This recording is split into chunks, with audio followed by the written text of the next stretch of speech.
प्यारे बच्चों, कैसे हैं आप सब। आज मैं आपके लिए लेकर आई हूँ एक नई कहानी का शीर्षक है बुरे काम का बुरा नतीजा। एक बार की बात है, एक गांव में एक बूढ़ा ब्राह्मण रहता था। उसे भगवान पर बहुत आस्था थी। वो प्रतिदिन भगवान की प्रार्थना करता था और उसके बाद कहीं पर भी मंदिर में और जहाँ से भी उसको बुलावा आता था वहाँ जाकर पूजा पाठ करता था और जो दक्षिणा मिलती थी उसी से उसके घर का खर्च चलता था। एक दिन उसे एक सेठ ने बुलाया। वहाँ जाकर उस ब्राह्मण ने बहुत अच्छे से पूजा की, जिससे वो सेठ बहुत प्रसन्न हो गया। प्रसन्न होकर उसने उसे दान में 2 बैलों का जोड़ा दिया। ब्राह्मण को भी बहुत खुशी हुई कि उसके पास अब बैल आ चुके थे। अब उसकी जो दिनचर्या थी वो थोड़ी सी बदल चुकी थी। वो सुबह उठकर पहले दोनों बैलों को नहलाता था, फिर उन्हें नदी पर पानी पिलाने ले जाता था, उनको खाने के लिए देता था और उसके बाद जो भी यजमान उसे बुलाते थे वहाँ जाकर पूजा पाठ करता था। वहाँ से आकर फिर वो बैलों के खाने का इंतजाम करता था और फिर वो अपने लिए बाद में खाता था। पहले वो उन बैलों को खाने के लिए देता था और जो बाद में अपने खाने के बारे में सोचता था। इस तरह से खा पीकर बैल उसके घर में बहुत मोटे ताजे हो गए थे, बहुत सुंदर से हो गए थे।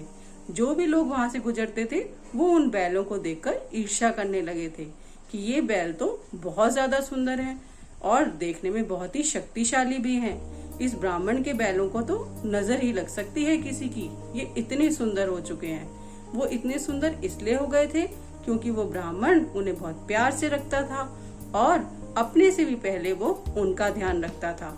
उनके खाने पीने का सब कुछ वो उनके लिए सही समय पर लाता था। इसी वजह से वो बैल बहुत सुंदर दिखने लगे थे। जगह जगह सब उनके बारे में बातें करने लगे थे कि जो ब्राह्मण है उसके बैल तो देखने में बहुत ही ज्यादा शक्तिशाली, बलवान और सुंदर हैं। ऐसे बैलों का जोड़ा तो कहीं नहीं है। यही बात घूमते घूमते एक चोर ने भी सुन ली।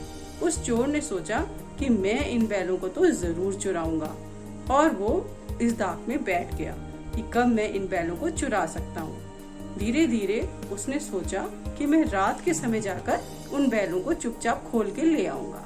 जैसे ही वो बैलों को लेने जाने लगा तभी वो एक पेड़ के नीचे से गुजरा। उस पेड़ के नीचे से जब उसने देखा तो उसे एक बहुत ही विशालकाय, बहुत ही बड़ा सा आदमी नजर आया। उसकी लाल लाल आंखें थी, बड़े बड़े दांत थे।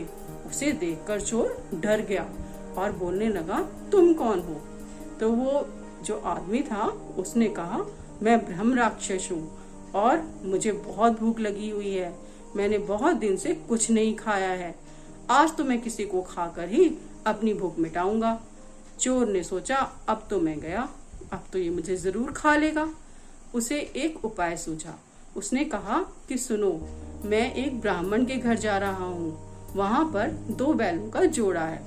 उस बैलों को तो मैं चुरा लूंगा और उस ब्राह्मण को तुम खा लेना। तुम्हारा भी काम हो जाएगा और मेरा भी। ब्रह्म राक्षस ने सोचा कि चलो ये भी सही है, मैं वहाँ जाकर देखता हूँ और उस ब्राह्मण को ही खा लेता हूँ। जिस ब्राह्मण के बैल इतने सुंदर हैं तो वो खुद कितना बढ़िया होगा। इस चोर की बजाय मैं उस ब्राह्मण को ही खा लेता हूँ। चोर और जो वो ब्रह्म राक्षस था दोनों ब्राह्मण के घर चले गए और खिड़की के नीचे छुपकर उनके सोने का इंतजार करने लगे। जैसे ही ब्राह्मण और बैल सो गए वो दोनों अंदर जाने लगे। तो पहले चोर ने कहा कि मैंने तुम्हें बताया है, इसलिए पहले मैं जाऊंगा और मैं बैलों को चुरा कर लाऊंगा, क्योंकि अगर तुम ब्राह्मण को खाओगे तो ब्राह्मण चिल्लाएगा, जिससे गांव वाले आ जाएंगे और मैं चोरी नहीं कर सकता।